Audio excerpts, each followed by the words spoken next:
ان کے پاس ایک قلم ہے, کاغذ ہے اور ایک فیصلہ کرنے کی قوت اور اختیار ہے. وہ اپنا اختیار استعمال کر کے جو بھی فیصلہ کریں, جس کے خلاف بھی کریں, جس کے حق میں بھی کریں, وہ کر سکتے ہیں. اس کو آئین میں ان کے یہ پارز دی گئی ہیں. اب دوسری طرف یہاں پہ تھوڑا سا ایک جو چینج آئی ہے وہ یہ آئی ہے کہ کچھ ایسے آبزرویشنز اور ریمارکس آ جاتے ہیں جو کہ واقعی ڈیروگیٹری بھی بعض اوقات ہوتے ہیں, اور جس کے خلاف دیے جاتے ہیں وہ اس کو پرسنلائز ہوتا ہوا, جس طرح کہ ووڈا صاحب نے کیا.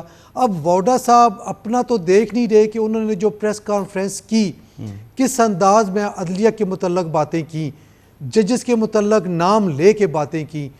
کیا ہی اچھا ہوتا کہ وہ آج دیکھیں, کل پارلیمان میں انہوں نے خطاب کیا, انہوں نے کہا جی کہ میں استحقاقی جو ہے ریزولوشن پیش کر رہا ہوں. ٹھیک ہے, ان کا حق ہے وہ کریں, لیکن جس انداز میں جو بات انہوں نے پارلیمان میں کرنی تھی وہ انہوں نے پریس کانفرنس کے ذریعے کر کے اپنا معافی الضمیر بیان کیا. اب جب وہ چیز آن ایئر ہوئی, لائیو تمام چینلز نے دکھائی, مجھے یہ بتائیں کہ کون سی عدالت ہے, کون سے جج ہیں جو اس للکار کو سن کے آنکھیں بھی بند کر لیں, کان بھی بند کر لیں. اب انہوں نے نوٹس تو ایشو کر دیا. اب وہ نوٹس جب آیا, اب ایک اور بات آئی ہے, وہ جی ہم دو جو کراچی کے ہیں ان کو تو کر دیا گیا, اور باقی جو تحریک انصاف والے دوست وہ کرتے ہیں تو ان کو نہیں پوچھا گیا. یہ بھی اپنی جگہ پہ ایک حقیقت ہے, ان کی بات میں بھی ایک وزن ہے. ٹاؤٹ کا لفظ بھی ہم نے سنا ماضی قریب میں کہ ججز کے متعلق کہا گیا. تو یہ چیزیں بہرحال جتنا بھی اس میں اب آگے جائیں گے یہ ایک انتشار کی صورت بنے گی. سلطان ملک صاحب, آپ فرمائیے کہ اس طرح کی صورتحال ہم نے گزشتہ سال پی ڈی ایم دور حکومت میں دیکھی تھی. ایک دفعہ پھر وہی صورتحال درپیش ہے کہ عدلیہ اور پارلیمنٹ آمنے سامنے ہے. آپ عدالتی امور کے ماہر ہیں, آپ اس حوالے سے معلومات رکھتے ہیں, تو اس تمام صورتحال کو آپ کیسے دیکھ رہے ہیں؟ دیکھیں, میرا خیال ہے کہ جو حکومت ہے اور مقتدر حلقے ایک غلطی کر رہے ہیں. اس وقت عدلیہ اور جو ایگزیکٹو آمنے سامنے تھے, سربراہ تھے عمر عطا بندیال اور ان کے ہمخیال ججز کے حوالے سے کنسرن. یہ جو ججز ہیں یہ ہمیشہ انہوں نے پارلیمنٹ کی سپریمیسی کی بات کی, جیسے بابر ستار ہوں, جیسے اطہر من اللہ ہوں. میرا خیال ہے کہ ان کو ٹارگیٹ کرنا جو ہے وہ, اگر یہ کوئی کسی کی سوچ ہے کہ وہ پریشر میں آ جائیں گے, ایسا نہیں ہوگا. اور بظاہر یہ لگ رہا ہے کہ ایک طرف تو حکومت نے جو ہے وہ ٹاسک دیا ہے اٹارنی جنرل کو کہ جی آپ بات چیت کریں, بیک چینل ججز کے ساتھ معاملات جی چیزیں سیٹل ہوں, اور دوسری طرف جو ہے وہ ججز پہ جو ہے وہ ایک کمپین چلائی جا رہی ہے, تنقید کروائی جا رہی ہے کہ وہ, تو یہ حکومت کا کنڈکٹ جو ہے وہ کوئی ٹھیک نہیں ہے. حکومت کو اپنا کنڈکٹ ٹھیک کرنا ہوگا. اگر نہیں کریں گے تو جو حالات بن گئے ہیں, یہ پی ٹی آئی کو ریلیف اگلے 2 ہفتوں میں مزید ملیں گے اور پریشانی ہوگی. اور جو ریلیف ان کے بنتے تھے جو 1 سال سے نہیں بن رہے تھے, مسئلہ کیا آ رہا ہے؟ مسئلہ صرف آ رہا ہے کہ پی ٹی آئی کے کیسز جو پولیٹیکل نیچر کے کیسز ہیں, جس میں خود جو ہے حکومت کے بڑے بڑے بلنڈر ہیں. جس طریقے سے 9 مئی کے کیسز کو پرسو کرنا چاہیے تھا اس طرح نہیں کیا. اب عدالتوں نے جب ریلیف دینے شروع کیے تو اس پہ شور ہے اور اس پہ ایک ماحول بنایا جا رہا ہے تاکہ ججز پیچھے ہٹ جائیں. لیکن میرا نہیں خیال ججز ان حالات میں پیچھے ہٹیں گے. تھوڑا اس میں کوئی شک نہیں کہ اس وقت جو ہے ججز آئسولیٹڈ ہیں. بار کا جو بار ہے وہ تقریباً نیوٹرل ہو چکی ہے. معذرت کے ساتھ بار جو ہے وہ ایک طرف حکومت کو بھی خوش کر رہی ہے اور دوسری طرف ججز کو بھی کر رہی ہے. اور جہاں تک میڈیا ہے, میڈیا میں بھی تقسیم ہے. لیکن یہ جو ججز ہیں مجھے نہیں لگ رہا کہ یہ پیچھے ہٹیں گے. یہ جو ہے وہ پرسو کریں گے. باقی جہاں تک کنٹیمپٹ کی بات ہے, بہتر ہوتا کہ یہ کنٹیمپٹ کا نوٹس نہ آتا اور صرف فوکس اپنے جو ہے وہ جسٹس کی ڈیلیوری پہ ہوتا. اب جو کنٹیمپٹ کا نوٹس آیا ہے تو اب یہ ہے کہ دوسری طرف سے بھی جواب آ رہے ہیں. اب سب سے بڑا امتحان تو چیف جسٹس قاضی فیصلہ کا ہے. انہوں نے کنٹیمپٹ جاری کیا ہے, ان پہ تنقید ہو رہی ہے. حالانکہ میں سمجھتا ہوں کہ پورے 6 مہینے اگر ان کے دیکھیں پاشا صاحب کی سیکنڈ کریں گے، جس طرح انہوں نے ایگزیکٹو اور پارلیمنٹ موجودہ پارلیمنٹ کو جو ہے وہ عزت دی ہے، اتنا شاید ہی کسی چیف جسٹس نے نہیں دی. اور جس طریقے سے ان کے خلاف اب تقاریر ہو رہی ہیں جی کہ کراچی کے لوگوں کو ٹارگٹ کیا جا رہا ہے یہ وہ، تو یہ بھی مناسب نہیں ہے. ابھی آپ کے پاس جواب ہے، آپ جواب جمع کرائیں ہیں، اور جو پریس کانفرنس کی گئی وہ کنٹینٹ میٹر کرے گا، نہ کہ بعد میں جو چیزیں ہیں جس طریقے سے ایڈ کی جا رہی ہیں کہ جی یہ ہو جائے گا اور یہ جو پارلیمنٹ میں تقاریر کریں، لیکن میرا نہیں خیال کہ اس کا کوئی فائدہ ہوگا. پاشا صاحب، آپ بھی یہ سمجھتے ہیں جو جس خدشے کا اظہار کیا حسنات ملک صاحب نے کہ یہ دباؤ کا معاملہ ہے، اور اس معاملے میں اٹارنی جنرل کیا کردار ادا کر سکتے ہیں؟ کل انہوں نے کہا کہ تمام فریقین کو ایک قدم پیچھے ہٹنا ہوگا. کیا آپ آگے دیکھ رہے ہیں؟ دیکھیں، بالکل حسنات ملک نے ٹھیک کہا ہے. یہ جو جس طرح اب تناؤ کی صورتحال بن گئی ہے، اس میں دو شخصیات ایسی ہیں جو اپنا رول پلے کر سکتی ہیں. ایک اٹارنی جنرل فار پاکستان اور دوسرا لا منسٹر جناب اعظم نذیر تارڑ صاحب. ان پہ بڑی ذمہ داریاں ہیں دونوں پہ. یہ اگر یہ کوئی رول پلے کرنا چاہیں تو میرا خیال یہ ہے کہ اس معاملے کو یہ سیٹل ڈاؤن کر سکتے ہیں. اعظم نذیر تارڑ کو تو آپ نے پارلیمنٹ میں سن لیا مسلسل کہ وہ ان کا کیا موقف ہے اور کیا وہ کر رہے ہیں. میں عرض کرتا ہوں، نہیں دیکھیں وہ اور چیز ہے. میں جو سلوشن کی طرف جو جا رہا ہوں، میں اس حوالے سے بات کر رہا ہوں کہ کون سی ایسی شخصیات ہیں جو اس میں پیوٹل رول پلے کر کے اس معاملے کو کول ڈاؤن کر سکتی ہیں اور سیٹلمنٹ کی طرف لا سکتی ہیں. اٹارنی جنرل آف پاکستان نے بالکل ٹھیک کہا کہ جب تک آپ سٹیپ ڈاؤن نہیں ہوں گے اس وقت تک بات نہیں بنے گی. اور یہ آپ کو پتہ ہے جرگوں میں بھی ایسی بات ہوتی تھی کہ جب کوئی فریقین آپس میں کوئی تناؤ کا یا اس طرح کا شکار ہوتے تھے تو جرگے والے جو ہیں وہ کہتے تھے کہ دونوں پارٹیاں ایک سٹیپ ڈاؤن کریں گے. اگر تو آپ وہیں کھڑے ہیں کہ میں ٹھیک ہوں اور دوسرا کہتا ہے کہ میں ٹھیک ہوں، فورمز پھر معاملات ٹھیک نہیں ہوتے. اگر ججز کے کنڈکٹ کی بات ہے تو سپریم جوڈیشل کونسل موجود ہے، اور اگر توہین عدالت ہوئی ہے تو پھر اس کو عدالت کو اپنا کام کرنا ہوگا. تو فورمز تو موجود ہیں، طریقہ کار بھی موجود ہے. یہ out of the box solution کی اس میں کیا ضرورت ہے؟ دیکھیں، یہی بات ہم نے کی ہے، پہلے بھی کی ہے کہ فیصل واڈا صاحب کو اگر کوئی اعتراض ہے جسٹس بابر ستار پہ یا جسٹس اطہر بن اللہ صاحب پہ تو وہ ان کے خلاف کارروائی کر سکتے ہیں، آرٹیکل 209 کو انووک کر سکتے ہیں. بجائے اس کے کہ آپ گیلری شو کریں، پریس کانفرنس کر کے ججز کو دباؤ میں لانے کی کوشش کریں، اس سے بہتر ہے کہ آپ کے پاس قانونی اختیارات موجود ہیں، آپ وہ استعمال کریں. تو میرا نہیں خیال کہ آپ صرف اپنی باتیں کر کے دباؤ میں ڈال کے، لیکن ایک چیز پچھلے کچھ 2-3 سالوں میں ہم نے دیکھی ہے کہ سوشل میڈیا ایک ایسا ہتھیار ہے جس کو استعمال کرنے کے بعد ججز کو یا مختلف اداروں کو دباؤ میں لایا جاتا ہے اور اس میں کسی حد تک کامیابی بھی ہوتی ہے. تو یہ ایسا ٹرینڈ چل نکلا ہے، اس کو بھی میرے خیال میں قاضی صاحب اس کو بھی ایویلویٹ کرنے سوشل کی میڈیا کو سمجھنے کی ضرورت ہے اور اس کو اتنا سیریس لینے کی بات. بہرحال آپ کا خیال ہے سراخوں پر. جناب حسنات ملک صاحب، آپ فرمائیے گا، جو پاشا صاحب فرما رہے ہیں کہ اٹارنی جنرل اور وزیر قانون کوئی کردار اس میں ادا کر سکتے ہیں، آپ اس پر کیا رائے رکھتے ہیں؟ بالکل کردار ادا کر سکتے ہیں. سب سے پہلے تو یہ ہے کہ فضا بہتر کرنی ہوگی، سیز فائر کرنا ہوگا. ایک طرف آپ تقاریر کروا رہے ہیں، پریس کانفرنسز کروا رہے ہیں، سوشل میڈیا پہ علیحدہ ایک کمپین چل رہی ہے. ایک طرف تو کہا جاتا ہے کہ جی پی ٹی آئی کے لوگ کمپین کر رہے ہیں، لیکن جو دوسری طرف ہم دیکھ رہے ہیں کہ حکومتی سپورٹر جو لوگ ہیں جو بلکہ باہر بیٹھے ہیں وہ جس قسم کی زبان استعمال کر رہے ہیں. تو یہ حکومت کو چاہیے، کیونکہ سب سے زیادہ جو ہے وہ برڈن حکومت پہ ہے. حکومت کی ذمہ داری بنتی ہے کہ وہ ان حالات میں پیچھے ہٹے اور ہر ایک کو ریسٹرین کہے. اس کے بعد جو ہے وہ ججز سے ہو سکتی ہے. اور دوسری بات یہ ہے کہ یہ ججز کیا رہے ہیں، کیا انہوں نے کون سا آرڈر پاس کیا ہے. 6 ججز نے ایک خط لکھا تھا، اس خط سے کے بعد جو ہے وہ سپریم کورٹ میں ایک معاملہ چل رہا ہے اور صرف وہ یہ چاہ رہے ہیں کہ فیوچر کے لیے یہ اس قسم کے معاملات نہ ہوں. لیکن جس طریقے سے حالات کو لے کے جایا جا رہا ہے اور پھر ججز کی جو ایک پرسنل فیملی ڈیٹا وہ جو ہے وہ سوشل میڈیا پہ شیئر کیا جا رہا ہے، ٹیکس ریکارڈ